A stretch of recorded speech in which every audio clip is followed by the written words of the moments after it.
पायथागोरसचं प्रमेय सिद्ध करायचं सुरू आहे. कर्णाचा वर्ग हा इतर दोन बाजूंच्या वर्गांचे बेरजे इतका असतो. हे प्रमेय सिद्ध करण्यासाठी ही आकृती काढलेली आहे. ABC मध्ये B हा काटकोन आहे, BD लंब टाकला AC वरती आणि त्यानुसार तिनं पक्ष लिहिलेला आहे. त्या आकृतीवरून त्रिकोण ABC मध्ये कोण B 90 आहे आणि रेख BD हा AC ला लंब आहे. आणि काय दाखवायला सांगितलंय? कर्णाचा वर्ग म्हणजे AC वर्ग हा इतर दोन बाजू AB आणि BC यांच्या वर्गांच्या बेरजेबरोबर आहे. सिद्धता लिहायला लागल्या. समरूप दोन त्रिकोण समरूप काटकोन त्रिकोणाच्या समरूपता प्रमेयाचा आधार घेतला आहे. त्रिकोण ABC या काटकोन त्रिकोणाला लहान त्रिकोणाचा क्रम घेतला. ADB समरूप आहेत दाखवले, लिहायला लागले ते वरती. आणि मग काटकोन त्रिकोणाचे समरूपता प्रमेय लिहिले. दोन त्रिकोण समरूप आहेत म्हणून त्यांना संगत बाजू प्रमाणात लिहिले आहेत. AB भागिले AD बरोबर BC भागिले DB बरोबर AC भागिले AB. पहिलं आणि तिसरं का घेतलं सांग?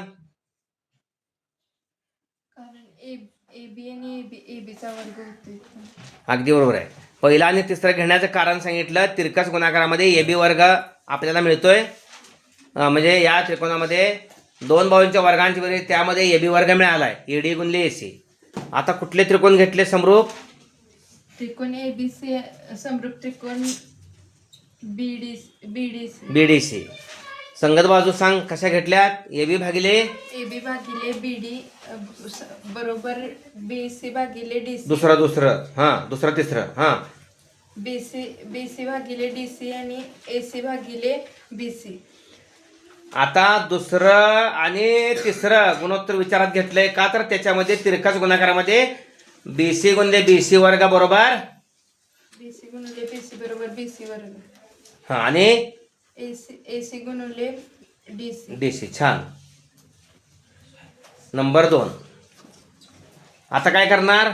समीकरण 1 व 2 मिळून 1 आणि 2 मिळवणार. ठीक आहे.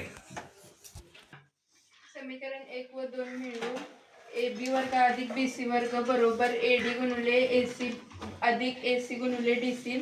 AC कॉमन कंसात AD अधिक DC AD अधिक DC बरोबर AC. आकृती दाखव. AD अधिक DC म्हणजे AC कसं?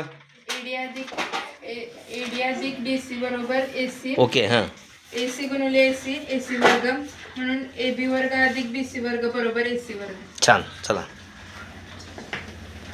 हे पायथागोरसचं प्रमेय सिद्ध करताना इथं समीकरण 1 ची डावी बाजू आणि 2 ची डावी बाजू यांची बेरीज करून उजव्या बाजूंची बेरीज करताना AC कॉमन निघाला इथं. आणि कॉमन काढून आत राहिला AD अधिक DC यांची बेरीज पण AC येते. कॉमन काढलेला पण AC आहे, त्यामुळे AC गुणिले AC